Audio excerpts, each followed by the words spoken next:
Hello everyone, welcome to my channel. This is Priya Bhargav. Today I'm going to explain you for part 4 of unit 6, block 2, MPCE 046, that is MAPC second year students who have opted for applied positive psychology. This video is for you guys. So already मैं 3 parts बना चुकी हूँ जिसका link आप description section में देख लेंगे। अब इसमें आज हम समझने वाले हैं मैनेजिंग इमोशंस इफेक्टिवली। अभी तक हमने ये पढ़ा था कि पॉजिटिव इमोशन का हमारी वेलबींग पे क्या इम्पैक्ट होता है, बट देन हम इमोशंस को मैनेज कैसे करें। मतलब इमोशंस पे तो हमारा कंट्रोल होता नहीं है, या होता है, अगर होता भी है तो हम कैसे मैनेज करें अपने इमोशंस को। हम क्या अपने ब्रेन को ट्रेन कर सकते हैं कि हम किसी पर्टिकुलर वे में सोचें किसी पर्टिकुलर सिचुएशन को लेकर। सो हम आज यही सीखने वाले हैं कि अगर हमने अपने इमोशंस को मैनेज कर लिया इफ़ेक्टिवली, सो ये हमें कैसे हेल्प कर सकता है। तो अगर आपने इमोशंस को हैंडल कर लिया इफ़ेक्टिवली, तो ये हमें हेल्प करता है नेगेटिव इमोशंस को डील करने में। एंड ये हमें पॉजिटिव इमोशंस को कैसे क्रिएट करना है इसकी अपॉर्चुनिटी भी देता है। मतलब ऑफ कोर्स, जैसे मैंने सवाल पूछा था, क्या हम अपने इमोशंस को कंट्रोल कर सकते हैं? Yes, we can control our emotions. हम इनको अपने ब्रेन को ट्रेन कर सकते हैं कि हम किस तरह से सोचना चाहते हैं किसी पर्टिकुलर सिचुएशन के लिए। सो हम नेगेटिव इमोशंस को भी डील कर सकते हैं, पॉजिटिव इमोशंस को क्रिएट भी कर सकते हैं। जो इमोशंस हैं हमारे, पॉजिटिव हो या नेगेटिव हो, ये हमारी रैशनल थिंकिंग पर इम्पैक्ट करते हैं, हमारी इंटरपर्सनल रिलेशनशिप पे भी इम्पैक्ट करते हैं, हमारी वर्क परफॉर्मेंस पे भी इम्पैक्ट करते हैं। देखा होगा आपने, जिस दिन मूड ख़राब होता है उस दिन वर्क परफॉर्मेंस बड़ी बेकार सी हो जाती है। आप चाह कर भी ठीक नहीं करते, और कुछ ना कुछ कभी कभी गलतियाँ भी बहुत ज़्यादा होने लगती हैं। और अगर आप खुश हैं तो आप ओवर परफॉर्म कर देते हैं कभी कभी, एंड आप बड़ा अच्छा काम करते हैं, आप सेटिस्फाइड फील करते हैं अंदर से। जो इमोशंस हैं, इनमें बहुत सारी एनर्जी होती है, और हम इस एनर्जी को कैसे चैनलाइज करें वो हम आज सीखेंगे इस वीडियो में। नाउ फर्स्ट टॉपिक जो इसमें आता है, सब मैनेजिंग इमोशंस इफेक्टिवली का फर्स्ट जो सब सेक्शन है वो है adaptive potential of emotion focused coping. कि किस तरह से हम अपने इमोशंस को फोकस करके उन पे वर्क कर सकते हैं।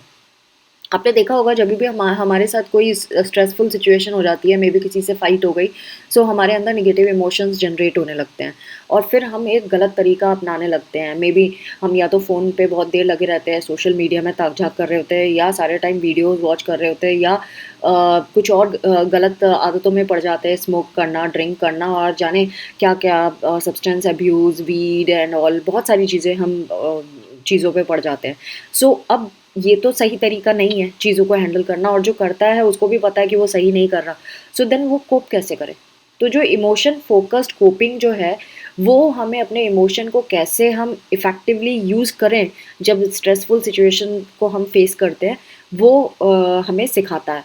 तो इमोशनल अप्रोच में एडेप्टिव पोटेंशियल होती है। हम कैसे करेंगे वो हम आगे आगे धीरे धीरे सीखते जाएंगे, बट कुछ थ्योरीज के बारे में हमें समझना ज़रूरी है। जो हमारे इमोशंस है, रादर अवॉइडिंग, अगर हम उन इमोशन से भागने की बजाय उसको समझना शुरू करें कि हम क्या फील कर रहे हैं, और उस इमोशन को फिर चेंज करने की कोशिश करें, तो बहुत सारी चीज़ें हो सकती हैं। यहाँ पे दो सिस्टम्स के बारे में बात किया है। एक है behavioural activation system. Behavioural activation system का में हम इमोशंस को अप्रोच करते हैं, और बिहेवियरल इनहिबिशन सिस्टम, ये वो सिस्टम है जहाँ पे हम इमोशंस को अवॉइड करते हैं। तो ये दो सिस्टम्स हैं जो हमें एक्सप्लेन करेगा कि हमें एक्चुअली इमोशंस को कैसे डील करना है। इसमें और भी हमें जो हमने इमोशन फोकस्ड कोपिंग के बारे में बात की थी, इसके दो कंपोनेंट होते हैं। इन्होंने ब्रेक कर करके दिया है, सारा एक साथ नहीं दिया हुआ है, तो मैं कोशिश कर रही हूँ कि आपको थोड़ा सा इन्फॉर्मेशन ऐसे दूँ कि आपको ये थ्योरी के लिए तैयारी हो जाए एग्ज़ाम के लिए। एक BIS एंड BAS है।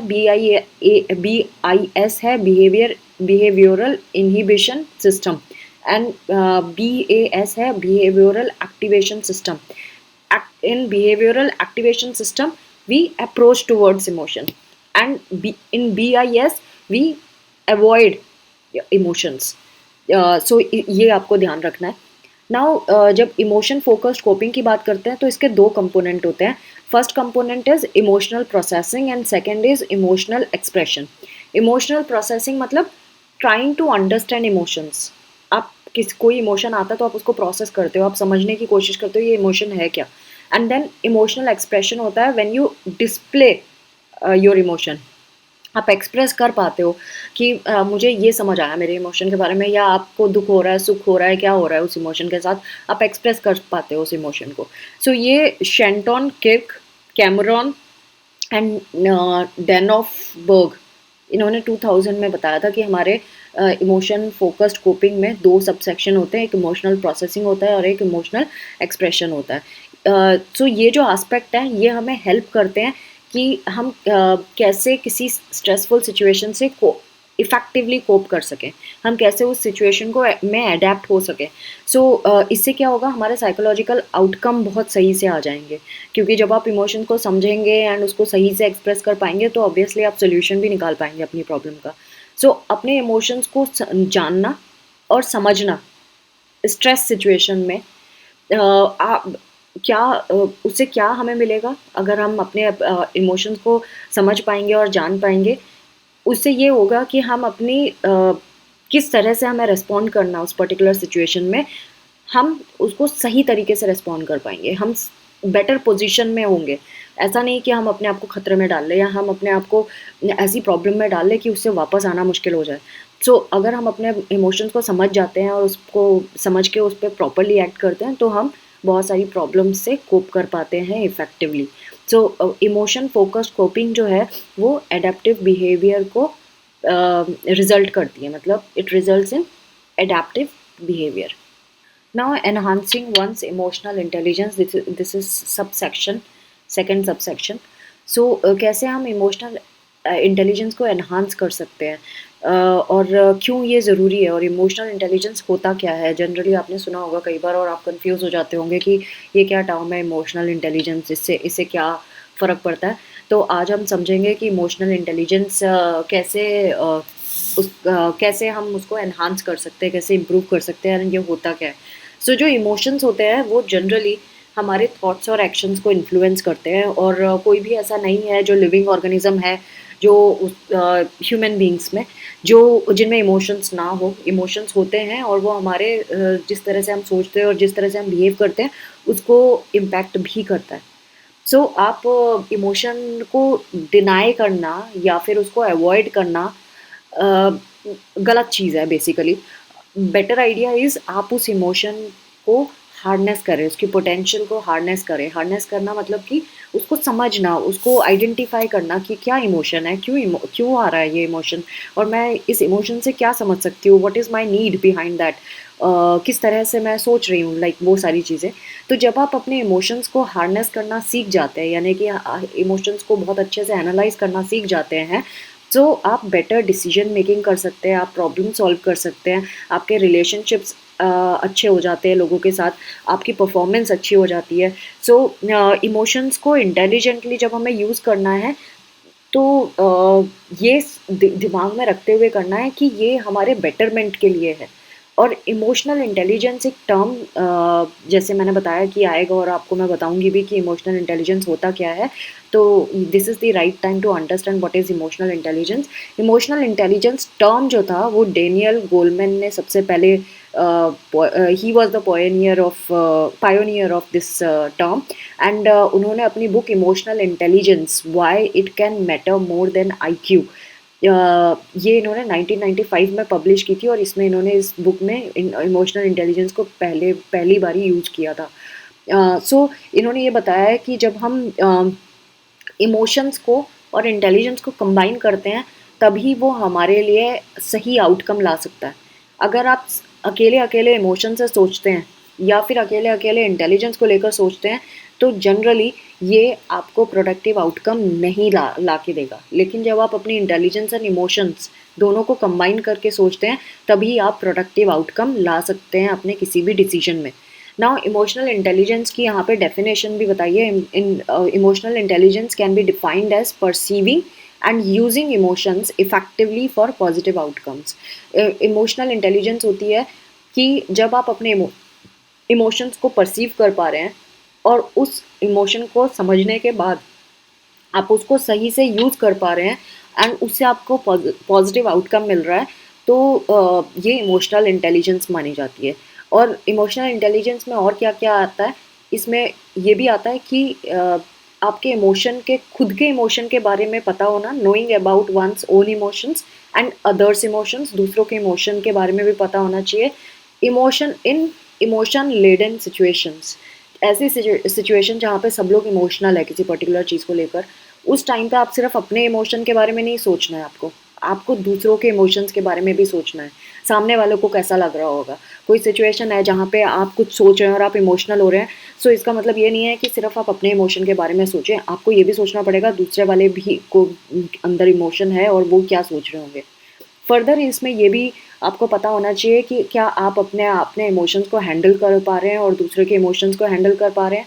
इमोशनल इंटेलिजेंस में कॉग्निटिव एबिलिटीज़ तो आती हैं, इमोशनल स्किल्स भी आती हैं, ये दोनों ही इमोशनल इंटेलिजेंस के अंदर आते हैं। तो emotional intelligence consist of both cognitive abilities and emotional skills, जिससे हम हमारी बेटर लर्निंग होती है, हम अचीवमेंट हमारी बेटर हो जाती है, हमारी कोपिंग एंड एडजस्टमेंट बेटर होता है और हमारी ओवरऑल वेलबींग भी एनहांस्ड हो जाती है।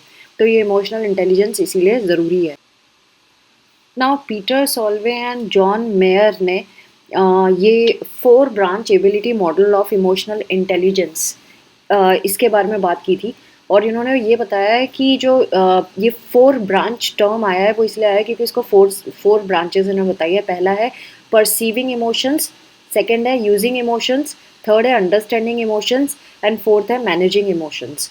सो ये 4 ब्रांच का मॉडल है।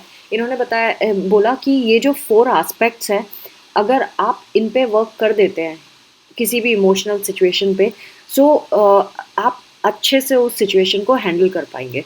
इन्होंने यहाँ पे इसी सिचुएशन को लेकर एक एग्जांपल दिया है एग्ज़ाम का, जहाँ आपकी आपकी जो फ्रेंड है वो बहुत ज़्यादा परेशान है एग्ज़ाम को लेकर, क्योंकि एग्ज़ाम बिल्कुल सर पे हैं। सो पहली चीज़ आप जो कर रहे हैं वो क्या कर रहे हैं, आप उसके इमोशंस को परसीव कर रहे हैं, आप अपने इमोशन और उसके इमोशन को परसीव कर रहे हैं। क्या एग्ज़ाम आ रहा है तो क्या आप भी उतने ही डरे हुए हैं, या आप डरे नहीं हैं, आपकी फ्रेंड डरी हुई है। तो जो भी सिचुएशन है उसके हिसाब से आपने पहले इमोशन को परसीव किया। नाउ अब क्योंकि वो डरी हुई है तो आप क्या करेंगे, उसको और डराएंगे या आप उसको समझाएंगे। सो आप उस इमोशन को यूज़ करके उसको समझाने की कोशिश करेंगे कि आप कैसे तैयारी करें, किस तरह से टाइम को मैनेज करें एग्ज़ाम के लिए, एंड देन अंडरस्टैंडिंग इमोशंस, और फिर वो किस तरह से सोचती है अपनी सिचुएशन के बारे में, उसकी इमोशंस को समझने की कोशिश करेंगे और अपने इमोशन को यूज़ करते हुए उसको समझाएंगे। देन मैनेजिंग इमोशंस, जब हो गया ये सारा तो फिर आप उन सारे इमोशंस को मैनेज करने की कोशिश करेंगे कि किस तरह से इस इमोशन को चैनलाइज करना ज़रूरी है, हम इस इमोशन को कहाँ ला सकते हैं, हम अपने सपनों के बारे में सोच सकते हैं, and then we can start studying इस तरह से। सो ये एक एग्जांपल है, आप चाहे तो सेल्फ रीडिंग भी कर सकते हैं, अगर आपको और भी आइडिया आया है तो आप अपने तरीके से डाल भी सकते हैं इसमें। तो ये मैंने छोटा सा एक एग्जांपल दिया है कि कैसे एक पर्टिकुलर सिचुएशन को आप इन इमोशंस के साथ डील कर सकते हैं। नाउ अगर हम आगे बढ़े तो इमोशन के बारे में इन्होंने और भी बताया है कि इससे एक ये हमें ऐसा डाटा प्रोवाइड करता है जिससे हम लोगों के साथ इफ़ेक्टिवली इंटरेक्ट कर सकते हैं, हम प्रॉब्लम को सॉल्व कर सकते हैं और हमारी वेलबींग भी एनहांस हो सकती है। गोलमैन ने 1998 में इमोशनल इंटेलिजेंस के बारे में बोला था। ये मैं रीड कर देती हूँ क्योंकि ये टर्म चेंज नहीं होता है जब किसी की सेइंग आती है और ये इन्वर्टेड कॉमास में दिया होता है, यानी कि आपको वैसे ही लिखना है बिल्कुल। Emotional intelligence is the capacity for recognising our own feelings and those of others, for motivating ourselves and for managing emotions well in ourselves and in our relationships. So इन्होंने गोलमैन ने बोला था कि इमोशनल इंटेलिजेंस वो capacity होती है जिससे हम अपनी फीलिंग्स को रिकॉग्नाइज कर पाते हैं, दूसरों की फीलिंग्स को रिकॉग्नाइज कर पाते हैं, अपने आप को मोटिवेट कर सक पाते हैं, अपने इमोशंस को मैनेज कर पाते हैं, और अपने रिलेशनशिप्स को भी मैनेज कर पाते हैं अच्छे से। सो इसके आगे इसी डेफिनेशन के ऊपर हमें ये समझाया जा रहा है कि जब इमोशनल इंटेलिजेंस होती है किसी इंसान में, सब में ही होती है वैसे, किसी में कम किसी में ज़्यादा। सो ये फोकस करता है कि हम कैसे अपने आप को, अपने इमोशंस को पहचान सके, उनको रेगुलेट कर सके, हम कैसे अपने इमोशन के बारे में अवेयर हो सके और कैसे इफ़ेक्टिवली उसको हैंडल कर सके। सो 5 मेन कंपोनेंट्स बताए गए हैं इमोशनल इंटेलिजेंस के। वो गोलमैन्स मॉडल ऑफ इमोशनल इंटेलिजेंस, एक गोलमैन्स मॉडल ऑफ इमोशनल इंटेलिजेंस करके ये टर्म यहाँ पे आया है, अगर आप देखेंगे इनका जो ये गोलमैन्स मॉडल ऑफ इमोशनल इंटेलिजेंस है, इसमें इन्होंने यहाँ पे 5 कंपोनेंट्स बताए हैं। अगर आप यहाँ देख सकें तो ये 5 कंपोनेंट्स के बारे में इन्होंने बताया है इमोशनल इंटेलिजेंस का। वो क्या क्या है? Self awareness, self regulation, motivation, empathy and social skills. ये 5 एलिमेंट्स होते हैं इमोशनल इंटेलिजेंस के, जो गोलमैन्स मॉडल ऑफ इमोशनल इंटेलिजेंस में बताया गया है। अब एक एक लेके इन्होंने समझाया है कि ये क्या क्या है। सेल्फ अवेयरनेस क्या मतलब है? हमें सेल्फ अवेयरनेस डेवलप करना पड़ता है, मतलब अपने इमोशन के बारे में हमें आइडेंटिफाई करना पड़ेगा कि ये क्या इमोशंस है। एंड फिर देन सेल्फ रेगुलेशन, मतलब हमें ये भी पता होना चाहिए कि हमें उसको रेगुलेट कैसे करना है अपने इमोशन को। एंड देन थर्ड, हमें मोटिवेटेड रहना पड़ेगा अपने इमोशन को लेकर, और हम हमारा जो थॉट होना चाहिए, हमारा एटीट्यूड होना चाहिए, वो गोल ओरिएंटेड होना चाहिए, फ्यूचर को लेते हुए होना चाहिए, सो दैट हम सेल्फ कंट्रोल को एक्सरसाइज करें। सो जब आपको अपने इमोशन के बारे में पता है कि वो इमोशन क्यों आ रहा है, यानी कि आप अवेयर है अपने, पहले तो आपको पता सेल्फ अवेयरनेस का मतलब क्या इमोशन है। सेकंड, सेल्फ रेगुलेशन, जब आप समझ गए आपका इमोशन क्या है तो आप उसको रेगुलेट करना, मतलब ओवरवेल्म नहीं होना है किसी भी इमोशन को लेकर। एंड थर्ड, मोटिवेशन, आपको अपना गोल दिमाग में लाना है, आपको अपने दिमाग में ये लाना है कि आप लाइफ में आपका गोल क्या है, और फिर आपका एटीट्यूड भी वैसा ही करना पड़ेगा, आपको मोटिवेट करना पड़ेगा खुद को, और सेल्फ कंट्रोल को एक्सरसाइज करना होगा। जब आपने सेल्फ कंट्रोल कर लिया, उसके बाद अब नेक्स्ट स्टेप, ये तो है आपकी पर्सनल कॉम्पिटेंसी को बढ़ाता है जब सेल्फ अवेयरनेस होता है, सेल्फ रेगुलेशन होता है और मोटिवेशन होता है। तो ये तो आपकी खुद की सेल्फ कॉम्पिटेंसी को बढ़ाता है, पर्सनल कॉम्पिटेंसीज को बढ़ाता है आपको, और आपके इमोशंस को कैसे मैनेज करना उसमें हेल्प करता है। एम्पैथी एंड सोशल, यहाँ पे एम्पैथी एंड सोशल स्किल्स के बारे में बात की है। जब एम्पैथी एंड सोशल स्किल की बात करते हैं तो ये हमारी सोशल कॉम्पिटेंसी को बढ़ाता है। तो पहले 3 जो थे वो हमारी पर्सनल कॉम्पिटेंसीज को बढ़ा रहे थे, एंड बाकी 2 जो एम्पैथी एंड सोशल स्किल है वो हमारी सोशल कॉम्पिटेंसीज को बढ़ाता है। यानी कि हमारा हम किस तरह से किसी पर्सपेक्टिव में किसी चीज़ को सोचते हैं, किसी सिचुएशन को सोचते हैं, अपनी इंटरपर्सनल रिलेशनशिप को हम किस किस पर्सपेक्टिव से ले रहे हैं, और हम कितना इफ़ेक्टिवली हम उस इंटरपर्सनल रिलेशनशिप से लर्न कर रहे हैं। और ये दोनों चीज़ें हमें एम्पैथी एंड सोशल स्किल से पता चल जाती है कि एम्पैथी मतलब सामने वाले के कष्ट को वैसे ही देखो जैसे आपका खुद का कष्ट है, आप उसी तरह से देखें जैसे आपके साथ वो सेम चीज़ हो रही है, तो वो एम्पैथी होता है। सोशल स्किल्स होता है कि आप कैसे उससे इंटरेक्ट कर रहे हैं फिर। सो ये जो सोशल कॉम्पिटेंसीज है वो आप दूसरे का पर्सपेक्टिव चेक करते हैं, एंड देन उससे इफेक्टिवली लर्न भी करते हैं। तो ये तो था गोलमैन्स मॉडल ऑफ इमोशनल इंटेलिजेंस। इसके 5 कंपोनेंट्स थे, 3 थे जो पर्सनल कॉम्पिटेंसी के थे, एंड बाकी 2 जो थे वो सोशल कॉम्पिटेंसी के थे। नाउ इसके आगे जो हमें बताया गया है वो ये लास्ट पैराग्राफ है आज के इस वीडियो का। रॉवन बैरन 2002 में इन्होंने कुछ हाईलाइट किया था, adaptive functioning of emotional intelligence.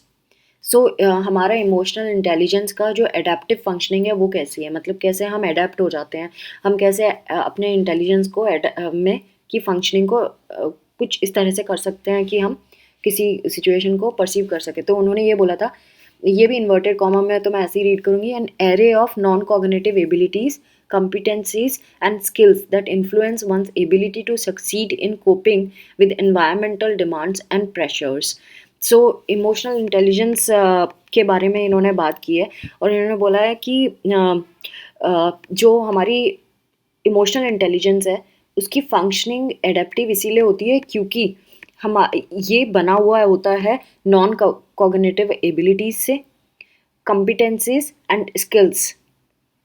ये तीनों चीज़ें जब कंबाइन हो जाती हैं, ये किसी को भी अपनी जो भी एनवायरनमेंट से उसको डिमांड्स है, या जहाँ पे आप रहते हैं आपके ऊपर जिन भी सिचुएशंस की वजह से प्रेशर आ गया है, या आप स्ट्रेस ले रहे हैं, या आपकी जो डिमांड है, आपकी डेली लाइफ की जो डिमांड्स हैं, उससे कैसे कोप करना है और उसमें कैसे सक्सेसफुल होना है, ये इस पे किस चीज़ का इम्पैक्ट होता है? इस पे इम्पैक्ट होता है आपकी नॉन कॉग्निटिव एबिलिटीज़ का, आपकी कॉम्पिटेंसीज़ का और आपकी स्किल्स का। सो इन्होंने यही बोला है कि ये 3 चीज़ें अगर आपके अंदर है तो और ये तीनों चीज़ें हमारी जो एबिलिटी है किसी भी सिचुएशन में कोप करने की, उसको बढ़ा देती है, उसको एनहांस कर देती है। सो इनका असर होता है हमारी सिचुएशन से कोप करने में। सो इसीलिए इमोशनल इंटेलिजेंस जो है इसका हमारी हैप्पीनेस और हमारी वेलबींग में बहुत इंपॉर्टेंट पार्ट है। और नॉट ओनली हमारी वेलबींग पे बट हमारे जो रिलेशनशिप्स है दूसरों के साथ उस पर भी बहुत इंपॉर्टेंट रोल प्ले करता है। Now coming to socio emotional selectivity theory, this is important one. Socio select emotional नाम से देखिए, socio emotional selectivity theory basically see हम अलग अलग एज के ग्रुप ना अलग अलग तरीके से अपने इमोशन को एक्सप्रेस करते हैं। इसी के बारे में इन्होंने इस थ्योरी में बात की है। जैसे आपको ये तो पता ही है कि जब आप दुखी होते हो तब आप कैसे इमोशंस को कैरी करते हैं, एंड जब आप खुश होते हैं तब आप कैसा फील कर रहे होते हैं। दोनों चीज़ों में डिफरेंस है। लेकिन जैसे जैसे ये जो थ्योरी ये कह रही है जो जैसे जैसे हम एज होते जाते हैं वैसे ही वैसे हमारे इमोशन को देखने का नज़रिया बदलता जाता है।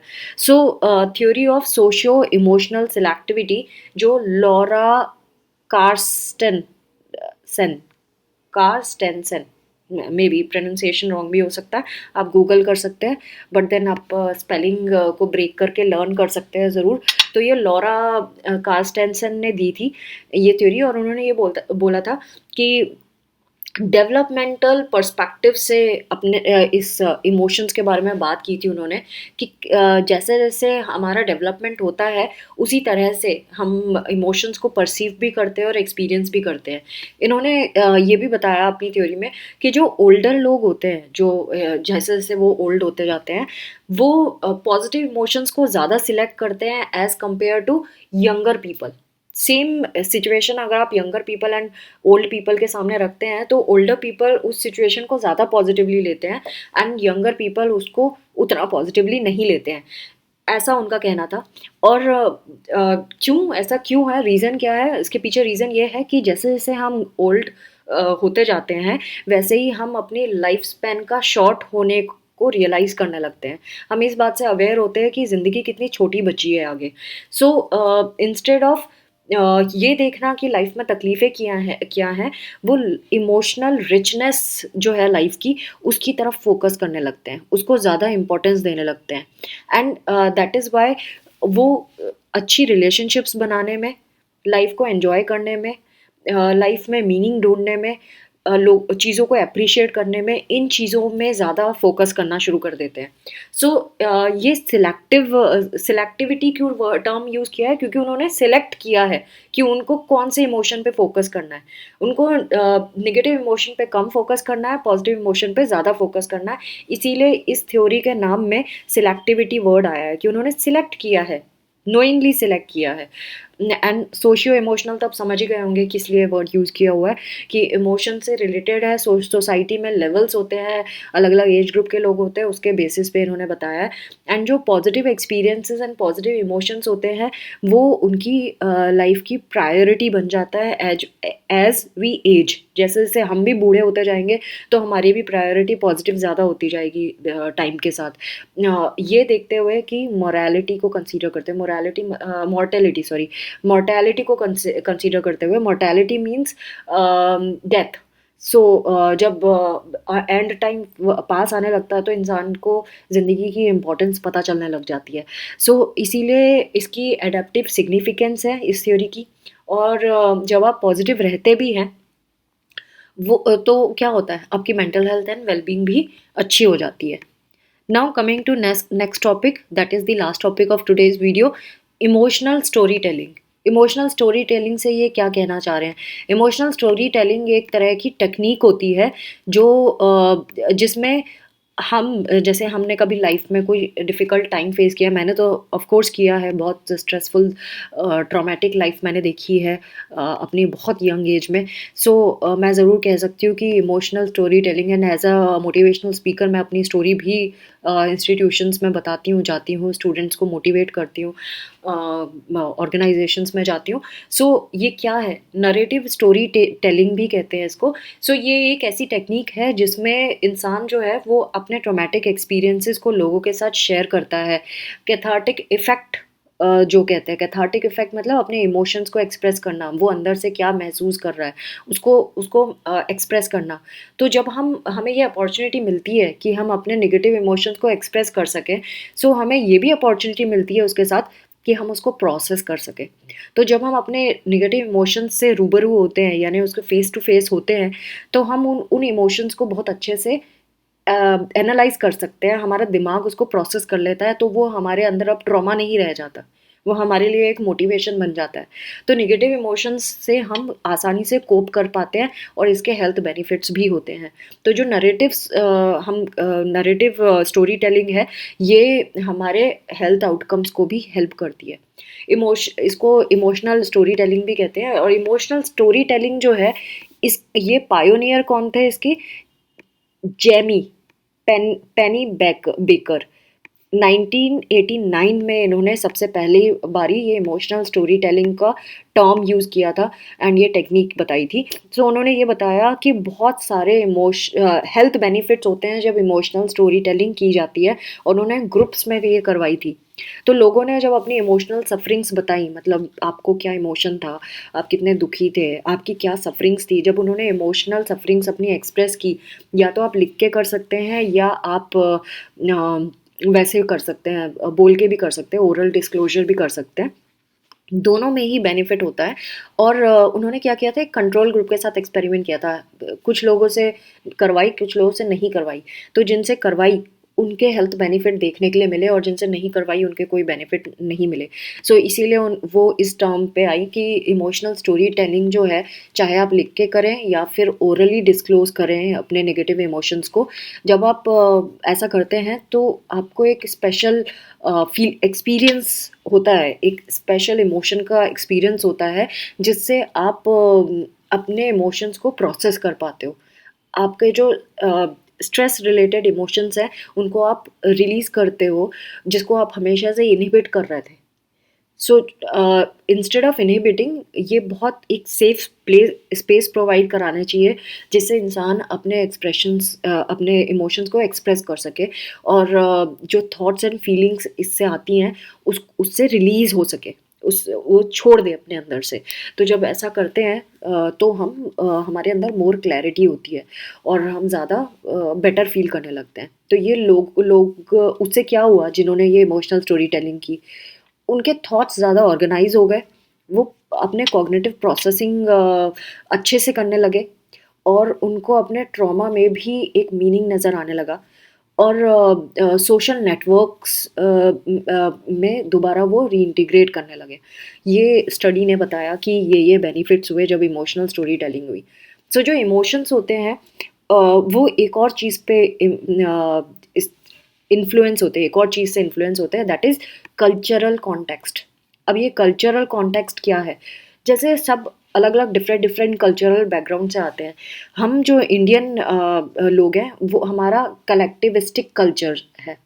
कलेक्टिविस्टिक कल्चर मतलब हमारी फैमिली में जो हम इंडियन इंडियन लोग जो होते हैं, वो फैमिली हार्मनी को बहुत वैल्यू देते हैं।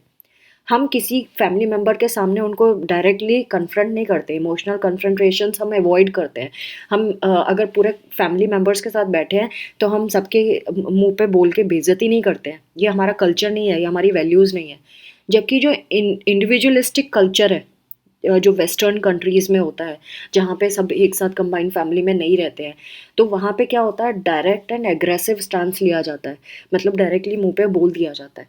तो आप उस टाइम पे इमोशंस किस तरह के होते हैं, एंड देन फैमिली हार्मनी वाले जो कलेक्टिविस्टिक कल्चर है, वहाँ पे कैसे इमोशंस का एक्सचेंज होता है, वो सारी चीज़ें हम इसमें कंसीडर करते हैं जब हम इमोशनल स्टोरी टेलिंग करते हैं। तो हमारे एक्सपीरियंसेस और जो एक्सप्रेशंस है अपने इमोशंस के, वो हमारे सोशल कल्चरल कॉन्टेक्स्ट पे भी डिपेंड करता है कि हम किस बैकग्राउंड से आते हैं, हम किस कलेक्टिविस्टिक कल्चर से बिलोंग करते हैं, या हम इंडिविजुअलिस्टिक कल्चर से बिलोंग करते हैं।